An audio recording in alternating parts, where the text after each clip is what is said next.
Hey, everybody. Well, this is our second episode of Remedy Truth podcast. I am your host, Rita Townsend.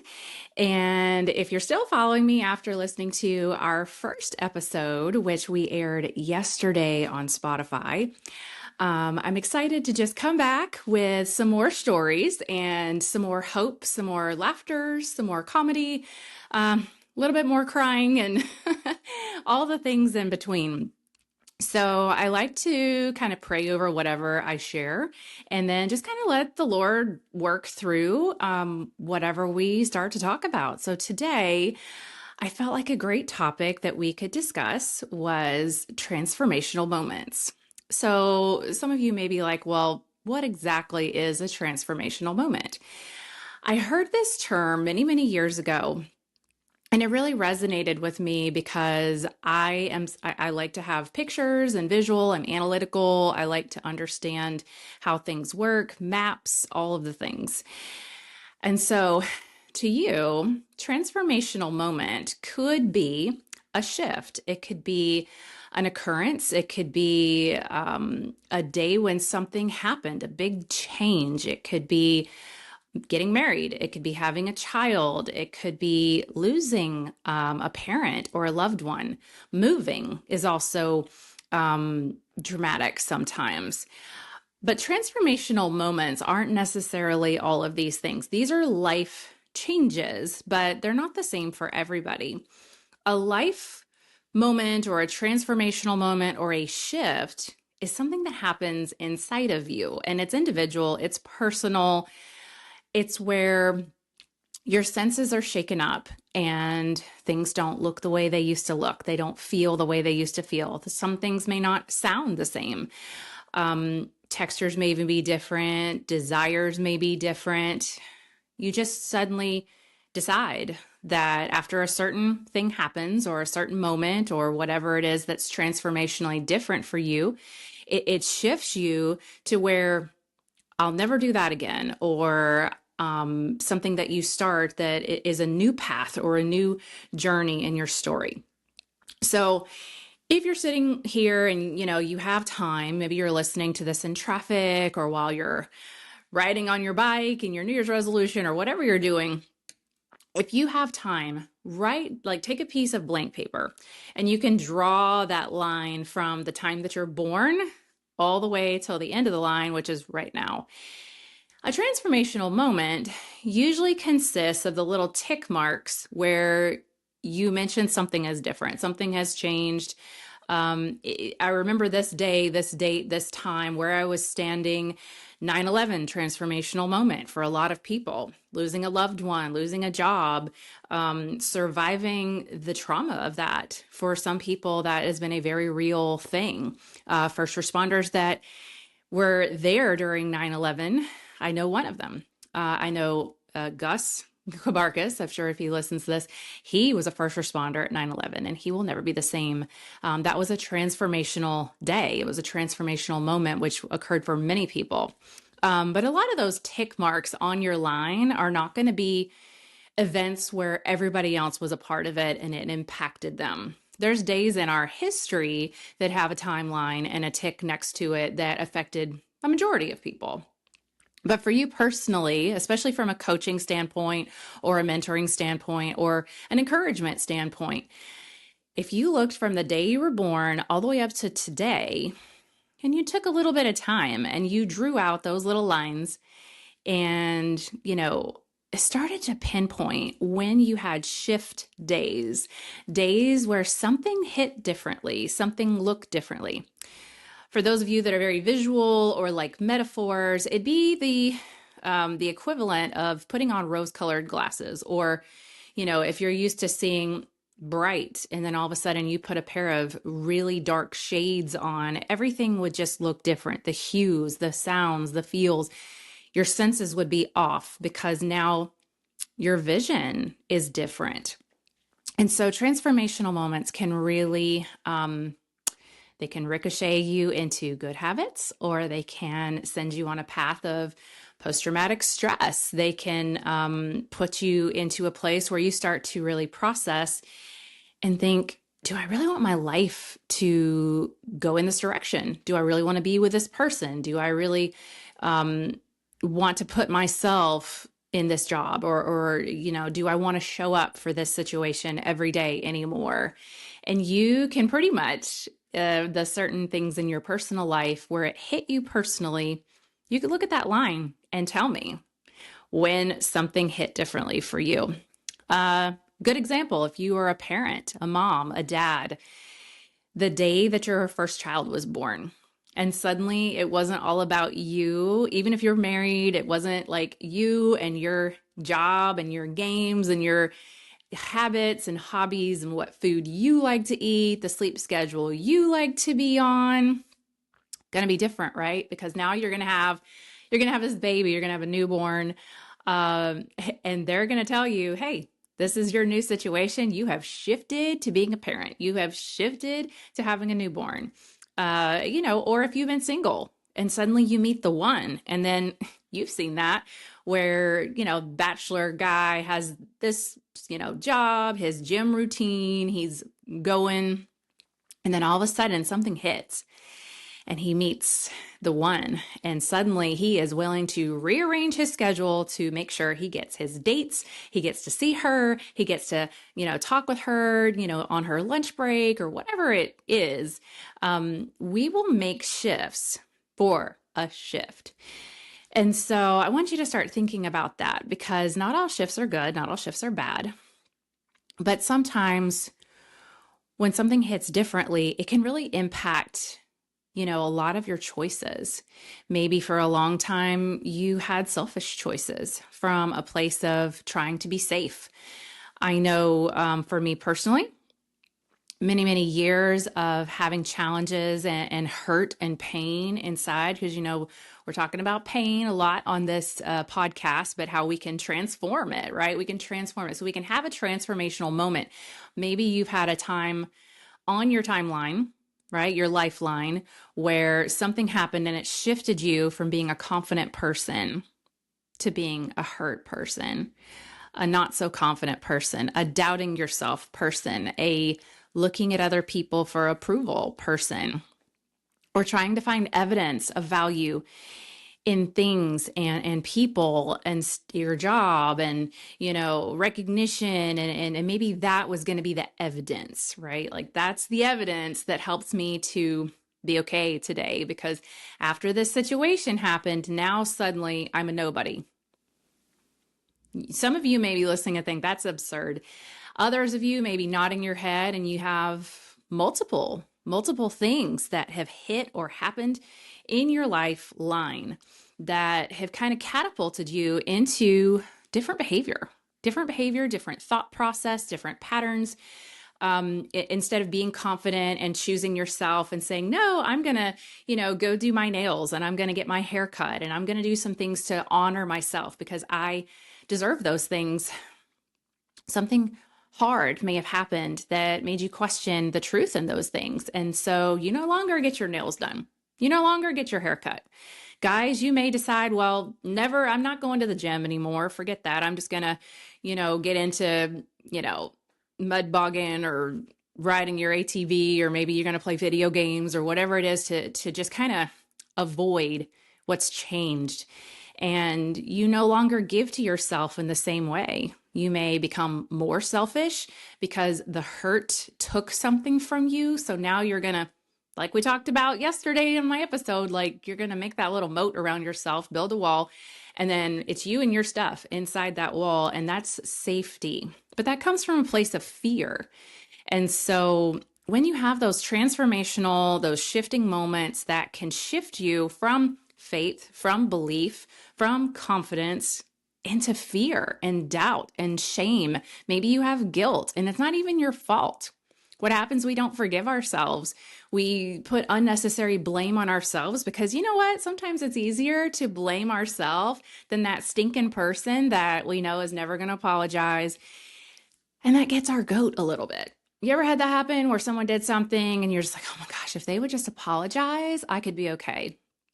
Well, you know what? They may never apologize or acknowledge what happened. But if you take it on yourself, that, well, I don't want to be mad at them forever. So I'll just say, well, I probably deserved it. Or, we get into the stinking thinking, stinking talking. And it all stems from this triggering event or this activity or this thing that happened that got us, that, zings you. And we carry it around. We put it in our backpack and it grows, it festers, and we put blame and shame in the wrong places because we can't just justify the fact that this person will never apologize. We can't get over that. So we're going to be angry about it. We're going to say everything is fine. But then we stop honoring ourselves healthy.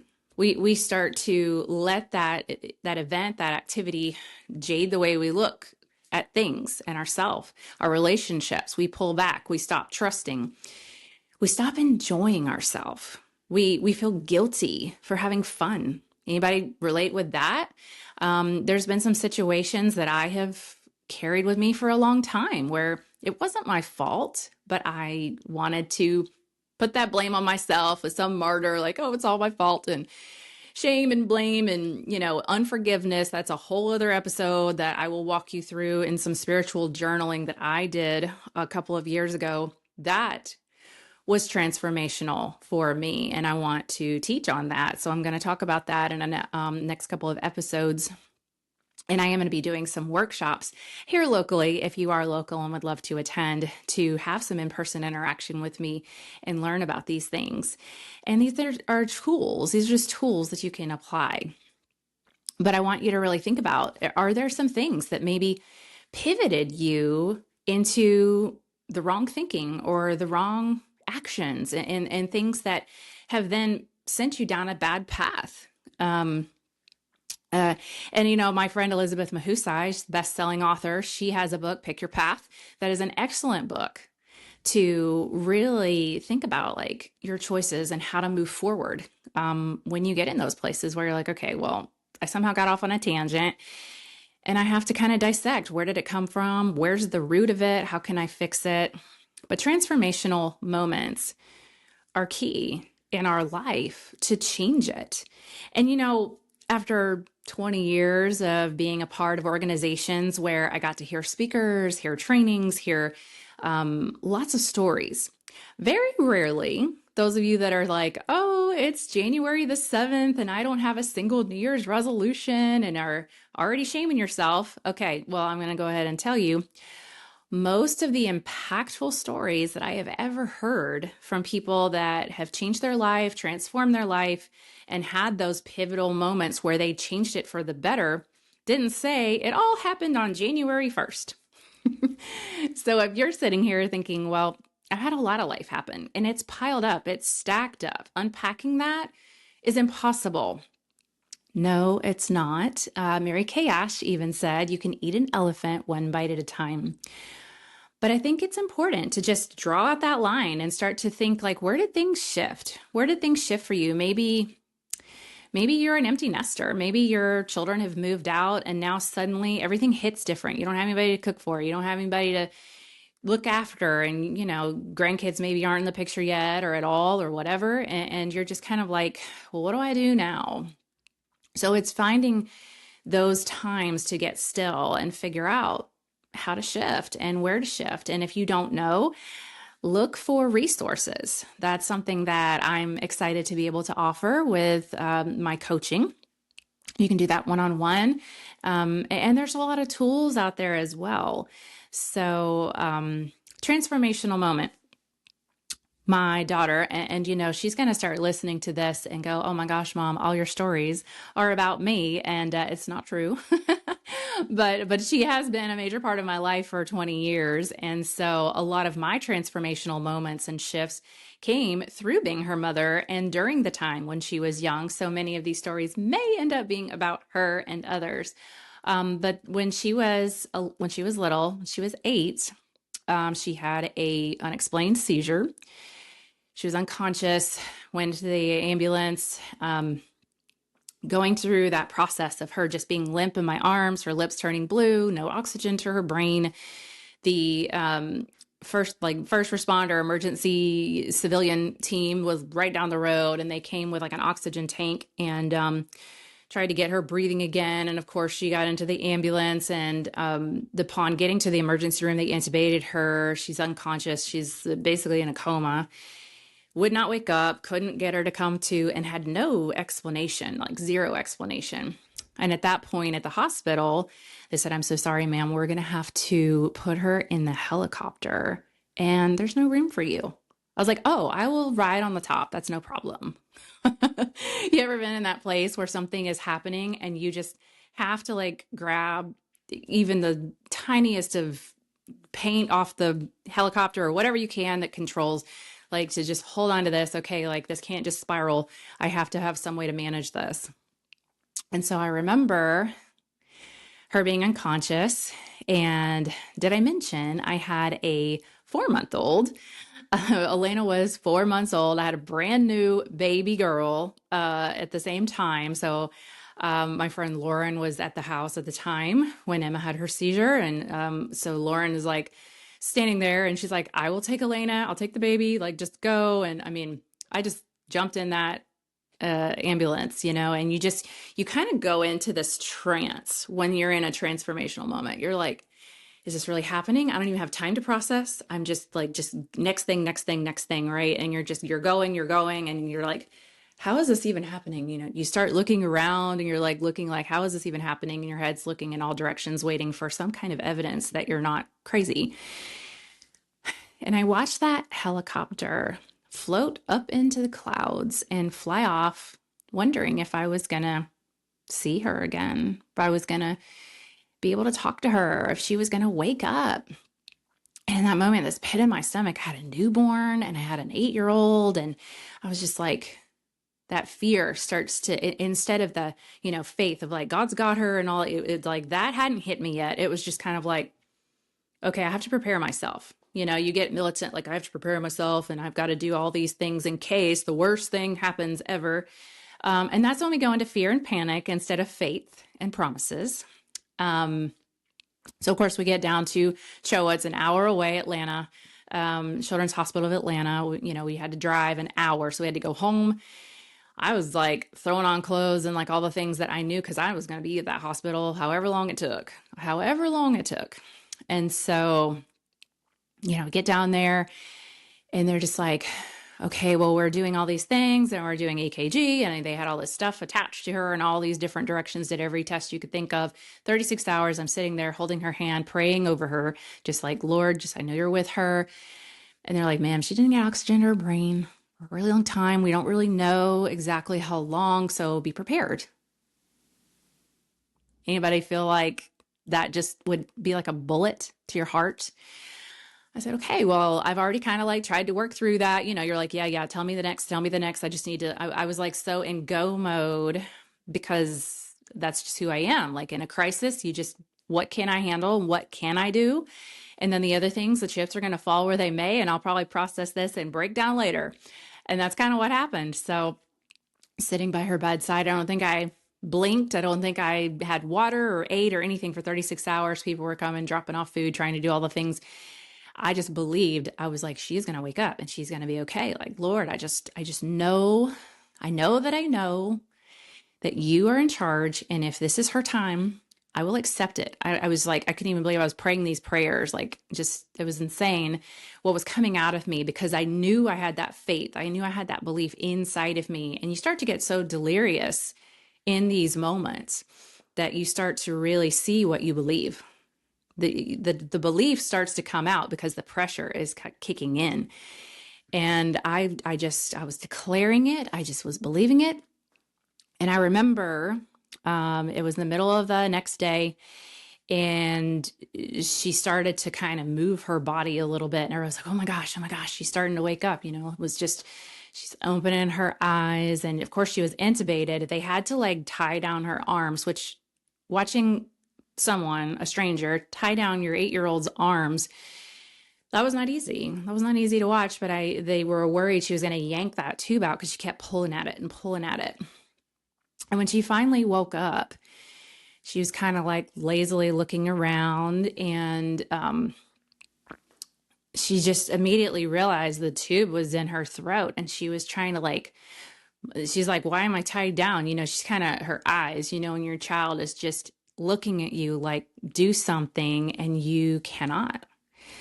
That is a moment when you realize you can't do for your child and you have to just watch and sit and trust. And that will develop some patience. For those of you that are like the mama bears and, you want to advocate for your child, and I absolutely am one of them. But I also know there is a power in the pause, a power in the pause of those situations where you have to realize the magnitude, realize that you're having an experience. If everybody around you is having a different experience, your child is having an experience, and how you respond can make a difference in everybody else's experience. And that takes maturity and skill and wisdom and time. And Lord knows, like, it takes a lot. It takes a lot for that to even happen. So she finally, they're getting to a place like she's, looking around and trying to nod her head. And they're like, okay, like she's cognitive, like she's responsive. But they finally got to a place where she was breathing on her own and they felt like they could take the tube out. So she's starting to take that tube out. And immediately she just kind of looked and was like, did I die? She asked me, she looked me in the face. She said, did I die? And you can't really answer that. You just think, okay, well, I don't know what just happened. But it plants a seed as a mother in your heart of like, oh my gosh, like this is real. Like this could really happen with my child, any of my children. And as a parent, the thought of losing your child is the scariest, most horrifying thing most of the time ever. And to have her speak. Now, the first thing out of her mouth is, did I die? But then the doctor was like, she's fine. Like she's thinking. And they started asking her questions. Do you know what day it is? Do you know what's your name? What state are you in? Like they were asking her all these questions that an 8-year-old could answer. And she was answering. They have no explanation. Still to this day, there's no explanation about what happened or why it happened or how she woke up. And I'm like, well, it's Jesus. God said it was not her time. And no matter what test they did, nobody could ever come up with anything that made sense. And they said, well, just so you know, this could happen again tomorrow, or this may never happen again. And those were like the last words we heard from the doctor before we left. Can you imagine someone speaking over to you that has some kind of medical authority at the time, to a young mom with a newborn and a daughter that literally just came back to life from a miracle, and says, oh, well, this may never happen, or it could happen tomorrow. Well, I want, the thing that I want to tell you, that prognosis is all of us. It's all of us. Something could happen to me today. Something could happen to me never until I die peacefully in my sleep at 105. That is true for all of us. But it's amazing how in that moment, I internalized that for a long time. And suddenly everything was out of fear. Well, we can't do this. We don't want to go out in the rain. We don't want to do that. Like I was just like putting a moat around my child because I was like, I don't want something to happen to her. And more wisdom set in, more God got in and spoke to me over years' time that if I live in fear of losing her, I will have lost her already. Because what experiences would we have preventing her from losing anything? We would have lost everything. Except, of course, her ability to breathe, which is not up to us. It's up to God. In my total belief, he was telling me this is not her time. So if it's not her time, how could I worry? Yet I did, because that moment, it perpetuated me into fear of the what if, the dreaded what if. So you may be sitting here listening to the story and have something similar. Or you may say, you know what, I can't really relate to that. But I have this thing over here that was personal to me, that happened to me, that I can relate with the fear thing. A lot of times when challenging things hit our life, it's confusing. It's very confusing. You think, well, why did God let that person die? Why did God let that, coma and seizure happen? Why did God let XYZ happen? And What I can tell you is God never wastes our pain. But if we walk around with this pain-free life, not only will we never need him, want him, appreciate him, be grateful for the things that we have, we would be spoiled, selfish little so-and-sos, in my belief. The more gratitude that I have developed has come born out of the pain that he has used for something good. Just like I shared yesterday about my back going out crazy, all the things, and the blacking out of my bathroom, hitting my head, and then cracking a joke. Because yes, that's who I am. I'm thankful that I've learned how to pivot from panic and pain into prayer and promise over years of learning what works and what doesn't for me. And I'm hopeful that maybe somebody listening is going, maybe I should consider, situations and how I respond, because that's where your power is, how you respond. And some things are more traumatic than others. So you may not be able to crack a joke when you black out and hit your head. There's times I'm sure that would not have been the case for me. I probably would have been like, oh my gosh, I'm on the floor. What's happening? But I want to give you hope. I want to give you hope that every day is a new day and you are one decision away from a different life. And that can be a transformational moment that you create for yourself, or it can be something that you allow yourself to experience by maybe going to a retreat, going to a conference, going to a women's Bible study, if that's, something that you're invited to and you're like, I'm kind of nervous. I don't know. Allow yourself to experience. Good or bad, you're going to learn something, and good or bad, you're going to have a transformational moment if you're open to it. Now, I'm not saying to go drive out to Walmart or Target or McDonald's and say, I'm going to have a transformational moment and sit in the parking lot waiting for it to happen. But I'm saying to position yourself. Position yourself, whether it's January or June, okay? Like position yourself in a place to receive, But just remember, when you start receiving signals, when you start receiving experience, the power is in the pause, because the pause is going to help you to figure out like, well, what am I going to do with this thing? What am I going to do next? Am I going to go left or am I going to go right? Am I going to panic or am I going to pray? Am I going to focus on the fear or the promise? Because a lot of times in that moment, we're like, why is this happening to me? Why is this happening to this person? Why did this happen at all? And why do I have this pain? Instead of asking why it happened to you, ask yourself this: how could this be happening for me? Now, losing someone, probably not an easy question to even ask because it sounds very heartless at the time, right? How could this be a good thing? How could losing a child, a parent, a loved one, an animal, a friend, a family member, whatever, how could that be for me? Well, God works through our pain, and a lot of things have been born out of painful situations. Nonprofits are birthed because people feel a mission. People do things in people's name and in their honor. There's so many things that happen from pain.